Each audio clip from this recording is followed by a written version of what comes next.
Olá pessoal, bem-vindos ao nosso canal. O vídeo de hoje é sobre: ter 2 perfis ativos no Express Entry é realmente eficaz? Fica até o final que eu vou te contar tudinho. Meu nome é Karine Iane, eu sou consultora de imigração regulamentada aqui na Evisa. A nossa missão é prover dicas e informações valiosas sobre imigração e te ajudar a te tornar um imigrante de sucesso aqui no Canadá.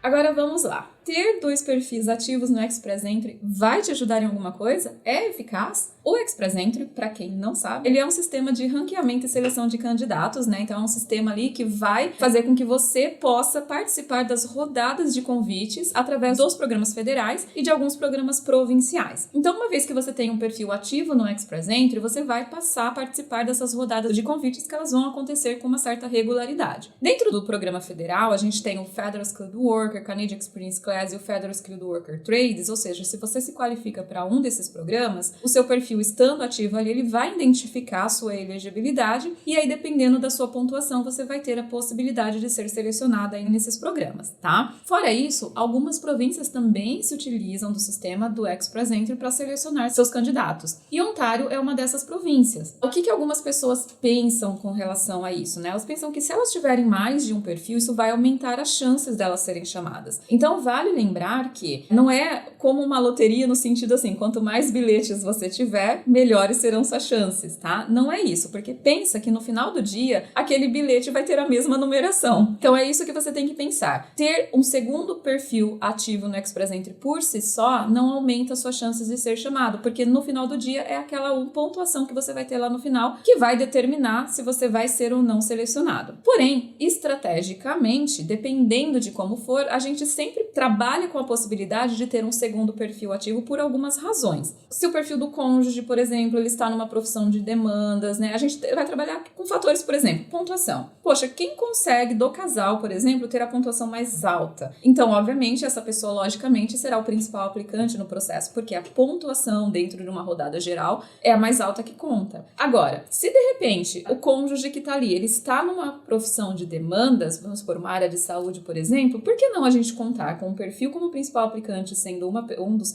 né, do casal que vai ter a pontuação mais alta e o segundo perfil invertendo isso? Por quê? Estrategicamente, se o cônjuge está numa profissão de demandas que tem a possibilidade de ser chamado com uma pontuação mais baixa, tá aí exemplo do Draw de Healthcare, por exemplo, que foi 431 pontos. Então, nesse cenário, vale a pena ter um segundo perfil criado, mas lembre-se que não vai ser com as mesmas informações ali, não informações, mas na mesma configuração que foi o primeiro perfil. Para atender estratégias nesse sentido, vale sim a pena considerar ter 2 perfis, mas pensa que vai mudar o principal aplicante de cada um dos perfis. Então, a gente sempre trabalha com essa possibilidade, avaliando questões do quê? Não somente a pontuação, mas se tem um francês, se tem uma profissão que está em demanda, ou se tem algum fator ali que determine que aquela pessoa tem chances ali por outros caminhos. Então, para a gente não fechar as 2 portas, né, vamos focar só em quem tem pontuação maior e deixar o cônjuge que tem uma possibilidade de chegar numa pontuação menor, mas está numa área que é de interesse, poxa, por que a gente vai fechar essa porta? Né? Estrategicamente, a gente tem que pensar na possibilidade dessa pessoa também ter chances, né, do cônjuge também ter chances ali de ser selecionado, seja através de uma província, né, se for o caso. Exemplos, a província de Ontário, também buscando profissionais de healthcare, fez no final do ano passado 2 rodadas de convite selecionando profissionais da área de saúde especificamente, e a pontuação de corte foi 350 pontos. Agora, imagina se você é médico, enfermeiro, psicólogo, enfim, as áreas que entraram ali, você teria a possibilidade de atingir essa pontuação e você não estava lá justamente porque o seu marido ou sua esposa estava com a pontuação maior, mas não estava em uma profissão em demandas. Outra possibilidade que eu acho interessante ter 2 perfis no Express Entry, e aí falando do único principal aplicante daquele mesmo sem inverter, é também, se você está numa profissão em demandas, por exemplo, e a gente faz um planejamento no sentido assim, poxa, vamos abrir o perfil com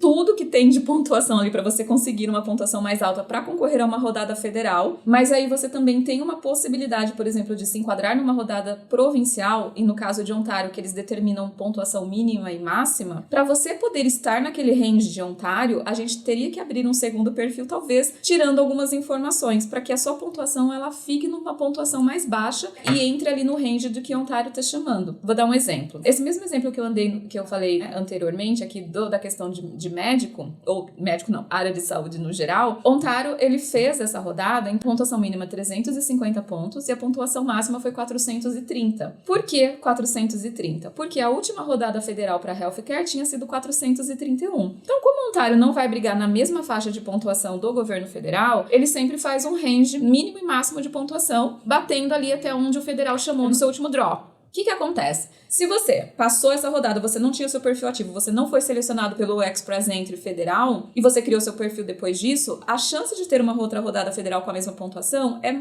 boa, mas ela pode não acontecer tão rápido. Então, nesse sentido, visando também você estar elegível dentro de uma rodada né, de Ontário ou de uma outra província específica, vale a pena criar um perfil que deixa a sua pontuação um pouquinho mais baixa. E aí, nesse caso, a gente pode tirar a pontuação do cônjuge, ali, não fez o inglês, por exemplo. Então, tirar um pouquinho dessa pontuação para que te deixe numa faixa de pontuação ali de Ontário. Aí as pessoas vão perguntar, Karina, isso é certo? É possível fazer? Nas regras do Express Entry, eles falam que você não pode ter um perfil duplicado e nada disso, mas não há nenhuma penalidade nesse sentido. Partindo do princípio que, se isso vai aumentar suas chances, você não está omitindo, você não está mentindo. Você não pôr, por exemplo, um teste de inglês do seu cônjuge no seu perfil porque a sua pontuação vai ficar mais atrativa para um processo, não é nenhum problema. Pensa que o Express Entry nada mais é do que um gerador de pontos, vamos dizer assim, né? Então, para que você tenha ali uma melhor estratégia que possa te beneficiar, eu acho super vantajoso, super ok fazer nesse sentido. Tá? Então, a gente tem alguns dados aqui falando um pouquinho de perfis duplicados, né? Em 2023, o governo fez uma estimativa de que havia pelo menos 29.945 perfis duplicados dentro do sistema. Como é um sistema que é muita informação, a desvantagem, ou que talvez o governo comece a perceber nessa questão,